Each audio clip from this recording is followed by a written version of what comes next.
Hey everyone, it's technology expert Burton Kelso here with another tech tip to help you get the most out of the technology in your life.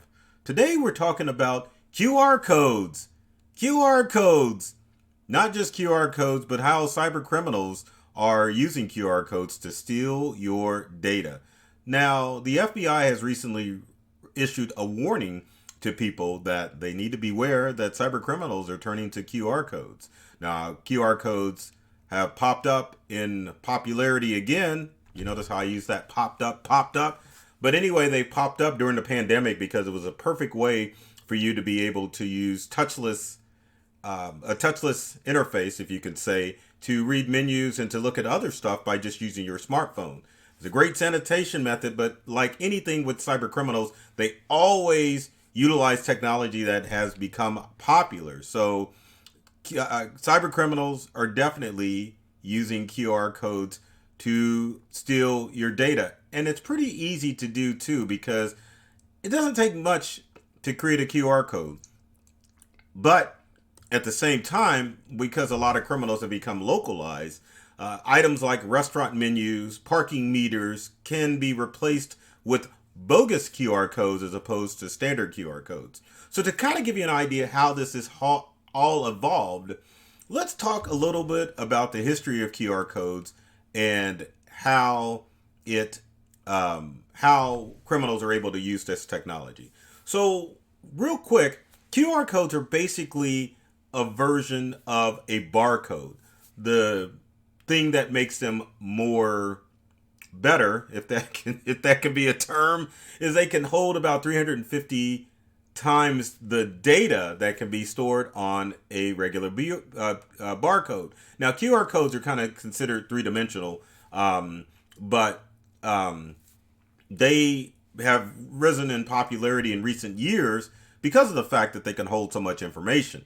Now, QR codes actually have been around since the late 60s and the early 70s, used or created in Japan, but used primarily by companies. Now, in the US, they became more popular in the mid 80s when FedEx started using QR codes to scan packages. But finally, around 2011, QR codes sprung up and became available for just general use. And as you could see, people started using QR codes to post websites, to put on business cards, because the interface, because it allows you to store information, can allow people who create QR codes to put more data in them. And it was an easy way for people to scan the QR code and be taken to a website rather than trying to type in the series of numbers and characters that are involved in your standard URL. One of the other things that I want to mention as far as trivia is concerned, remember old Palm? The old Palm pilots? Palm was the first one that released a smartphone that was capable of using web browser capability. Now, this is off the subject here, but I kind of think Apple took some of that Palm technology, because a lot of what Apple does now with their iPhones works just like I'm like getting I can't remember what I'm saying, but basically your iPhone kind of works like an old Palm. So from an old tech guy who misses his Palm Pilot, I definitely needed to throw that out there.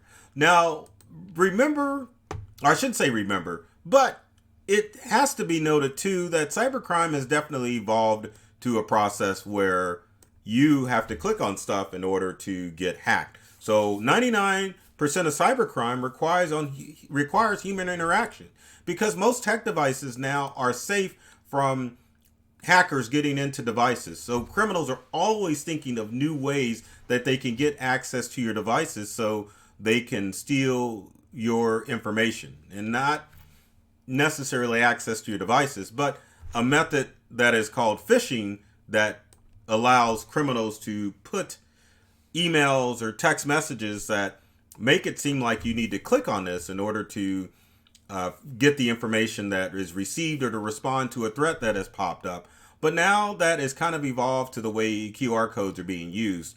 It's not a phishing scheme, but basically a scheme where you have to click or interact on something in order to in order to fall victim to the cyber event that is occurring.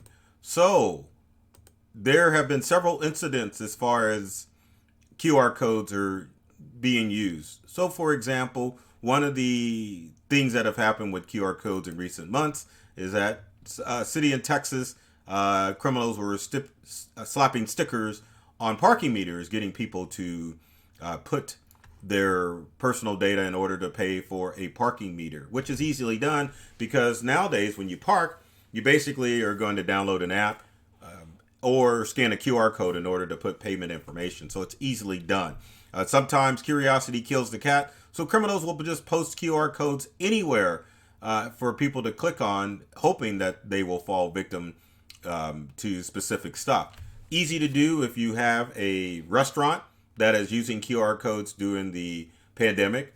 A criminal could easily replace the menu QR code with a malicious QR code in order to have you enter in your payment information to get stuff or any other information to get access to the menu. Same thing with screens in specific restaurants. A criminal could actually get into that and put a QR code if you were trying to pay, and they could obviously get your information too. So with that brief history of QR codes and the ways that criminals are getting access to your data, obviously it's important to figure out what you need to do in order to keep your information safe. So number one, as far as a way to keep safe when it comes to QR codes, when you scan a QR code, you always want to check with a person of authority to verify that it is a QR code. Now, some restaurants use QR codes for menus, others don't, but you definitely need to check with the server or with the host at a restaurant to make sure that the QR code that you're scanning is a legitimate QR code. The next thing that you want to do to keep safe from criminals is to make sure that the website that you're taken to is a legitimate website that is asking appropriate information. So if you click on a QR code, in most instances, it's going to take you to a website so that you can enter your information or read the information that is on the website. So always check out the URL to make sure that it's accurate and pertains to the establishment that you're at. Now, if you're in a physical location, make sure, and you're scanning a QR code, make sure that it hasn't been tampered with. Because the problem with QR codes in the real world is that criminals can easily go to a store and buy labels and print out a QR code and then slap it on top of the original QR code. So when you're in public and face to face with a QR code, make sure that it is embedded with the poster or whatever you're looking at to verify that it hasn't been replaced with a fake QR code. Another tip is to make sure that you aren't using your smartphone to download an app from a QR code. So for example, if you scan a QR code and it takes you to a website where it wants you to download an app, don't do it, because it's a good possibility that a cyber criminal is using that link to have you download a QR code, a bogus QR code to your smartphone or your computer so that they can get access to your devices. So make sure that you don't download an app from the QR code. If you're downloading apps, the only place that you should visit on your smartphone is the Google Play Store if you're an Android user, and the Apple App Store if you're an iPhone user. If you receive an email, because spam emails are still coming in, phishing emails are coming in, and it asks you to use your phone to scan in a QR code, don't do it. Especially if the company says that you can only pay by using a QR code. So if you want to pay online, you don't want to scan a QR code. You want to go directly to the trusted site to make an online payment, or you could opt for an over-the-phone payment by directly contacting your organization that you're trying to issue the payment to.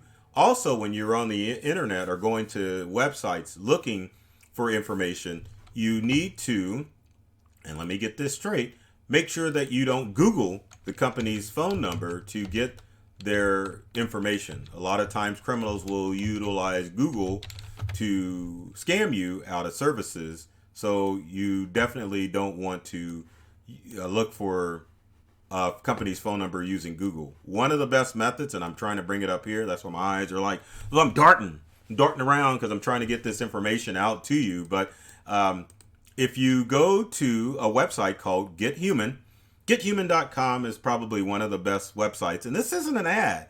This is an actual website that you can visit in order to find out the legitimate number for a company. So if you type in a company's name in the search box here, so we'll type in Amazon, for example, and then once you go to Amazon, then it'll give you the correct number to contact Amazon as opposed to some bogus number when you Google Amazon on the internet. Now, with Get Human, it'll tell you the direct number, how long the current wait is, and how many hours they're open per day, if that makes sense. So anyway, use Get Human. Again, it's not an ad. It's actually me telling you where to go in order to get access to the right number when you're calling for support for different services. Another good tip as far as using QR codes or not using QR codes to get scammed is to make sure that you don't download QR code apps from the App Store. So this is different than a QR code telling you to download an app. Do not go to the Google Play Store or the Apple App Store to download QR codes. Now, on most modern phones, if you're using something from the dark ages, it won't have it. All you need to do to scan the QR code is to open up the camera app on your smartphone, and you can use it to scan a QR code. It's built in. Open up camera, you point your smartphone to a QR code, kind of like that, and then it will bring up the website that the QR code scans in. That is probably the easiest and simplest way, and the only way that you will scan a QR code. If again, QR code apps are notorious for downloading malware onto your devices, so never download one. And then finally, if you do visit a website that you scan in a QR code, again, I have to remind you, don't do it. You definitely don't want to scan QR codes from a website that is brought up by a QR code. So with that in mind, hopefully these tips will keep you safe and secure, because cyber criminals are always using different methods in order to get access to your data. Now, it may make perfect sense not to scan QR codes, but at the same time, we are becoming more of a touchless society, and cyber criminals are aware of this. So it's always good to have this type of information out there so that you can keep yourself and your family members safe from any cyber threat that's out there. So with that said, if you've got comments or questions about QR codes, leave them in the comment section below. Would love to hear from you to find out what I can do to help keep you safe from those nasty criminals out there. And speaking of which, I have to mention that I've got my Yeti microphone. I kind of wanted to look cool in this video, have my mic up close like a lot of YouTubers and podcasters have. Some of them have them hanging down. Some of them have them on their desk so that you could see. But anyway, I just wanted to try something a little bit different and throw the microphone out there. But also, if you like this video, be sure to like the video. Be sure to share it with your friends. And if you're watching this on YouTube, be sure to click on the bell so that you can get notified of new videos. So again, I'm Burton Kelso, technology expert. I love technology. I've read all of the manuals, and I'm serious about making technology fun and easy to use for everyone. So take care of yourself and do many things to make you smile. And thanks for watching this video.